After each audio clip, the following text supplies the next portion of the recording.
అంటే మన guest house కాడ పెట్టుకుని వాళ్ళు మీటింగ్, మన వాకిట్లో మీటింగ్ పెట్టుకోరు. ఇలాంటి దౌర్భాగ్య పాలన మీది. మీరు అన్నారు ప్రధానమంత్రి దగ్గర పోయి చేస్తామన్నారు. మా నాయకుడు కన్యాకుమారి నుంచి కాశ్మీర్ వరకు పాదయాత్ర చేశారు.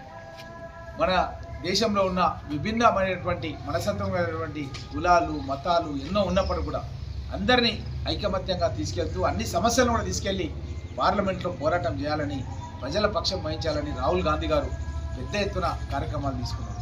మరి మీరు గతం లోపల ప్రధానమంత్రి మన రాష్ట్రానికి వస్తే ఏమన్నాడు? మీరేమడిగినంటే మీ చల్లని చూపు మా మీద ఉంటే చాలు, మేము పక్క రాష్ట్రం ఆంధ్రప్రదేశ్ లాగా లక్షల కోట్లు కావాలి, వేల కోట్లు కావాలని అడగమని ముఖ్యమంత్రిగా నువ్వు మాట్లాడినావు కేసీఆర్. అంటే రాష్ట్ర ప్రయోజనాల కంటే నీ ప్రయోజనాలే మిన్న. అంటే నీకు సిబిఐ ఎంక్వైరీ చేయొద్దు, ఈడీ ఎంక్వైరీ చేయొద్దు, మాకేం నిధులు లేకుండా పర్లేదని చెప్పకుండా నేను చెప్పిన వారు. అలాంటి పాలన మీది.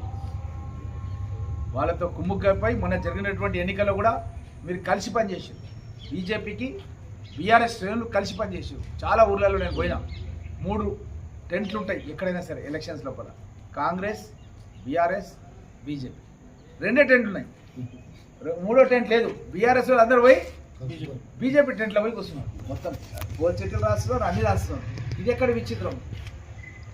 నిజంగా మీరు అట్లాంటిది ఉంటే విలీనం అయిపోమంటారు. మేము ఇద్దరు కలిసిపోండి పూర్తిగా విలీనం. కానీ దుకాణాలు అలగలగా పెట్టుకొని మళ్ళీ ఎలక్షన్ టైంలో ఒక్కరు కావడం ఏంది? కౌంటింగ్లో కూడా ఒక్క దగ్గర ఉన్నారు.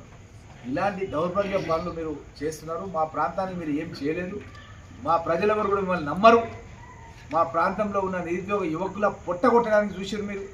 మేము మళ్ళీ కొట్లాడి జోగులాంబ జోన్లో తీసుకొచ్చినందుకు మా ప్రాంతానికి 60 మంది ఎస్ఐలు సెలెక్ట్ అయ్యారు వికారాబాద్ జిల్లా నుంచి. నీ యొక్క సంగారెడ్డిని తీసుకొచ్చేమని నువ్వు జోగులాంబ జోన్లో కలుపుకున్నావు. మా వికారాబాద్ మన చార్మినార్ జోన్లో కలుపుకున్నావు సంగారెడ్డిని. మా వికారాబాద్ జిల్లా జోగులాంబ జోన్లో కలిపితే రద్దు చేయించినాం. మళ్ళీ వాపస్ తీసుకొచ్చినందుకు 60 మంది ఎస్ఐలు సెలెక్ట్ అయ్యారు. మొన్న దసరా పండుగకు ముందు ప్రతి నియోజకవర్గంలో 80 మంది టీచర్లు సెలెక్ట్ అయ్యారు. ప్రతి గ్రామంలో 1-2 ప్రభుత్వ టీచర్స్ సెలెక్ట్ అయ్యారు.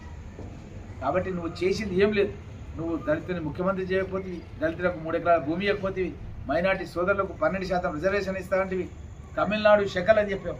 తమిళనాడు షెకల్ మే రిజర్వేషన్ లాయింగే 12% అని చెప్పి ఏడ చేయకపోతే, ఇవన్నీ నీ అబద్ధపు మాటలు, మోసం గ్రహించే ప్రజలు మిమ్మల్ని ఈ విధంగా గుణపాఠం చెప్పారు. ఇంకా సిగ్గు లేకుండా మీరు అంబేద్కర్ గారి పేరు చెప్పుకొని మా ప్రాంతానికి వచ్చి మీటింగ్ పెట్టి తప్పుడు సమాచారం ఇవ్వడానికి మీరు ప్రయత్నం చేస్తున్నారు. నేను గతంలో కూడా అసెంబ్లీలో ఈ గణాంకాలు, ఈ యొక్క వ్యవసాయానికి సంబంధించిన రుణాలది కేటీఆర్, హరీష్ రావు శాసనసభలు ఉన్నప్పుడే చెప్పినా, మళ్ళీ ఇప్పుడు చెప్తున్నా. ఎప్పుడు కావాలంటే అప్పుడు శివారెడ్డిపల్లికి రా. శివారెడ్డిపల్లి లోపల బీఆర్ఎస్ గవర్నమెంట్ ఎంత ఇచ్చారు, కాంగ్రెస్ గవర్నమెంట్ ఏడాది లోపల ఎంత ఇచ్చినామన్న విషయాలు చెప్పడానికి రామ్మోహన్ రెడ్డి ఎప్పుడు సిద్ధంగా ఉంటాడన్న విషయాన్ని గుర్తుంచుకోవాలని కేటీఆర్కి తెలియజేస్తున్నాం.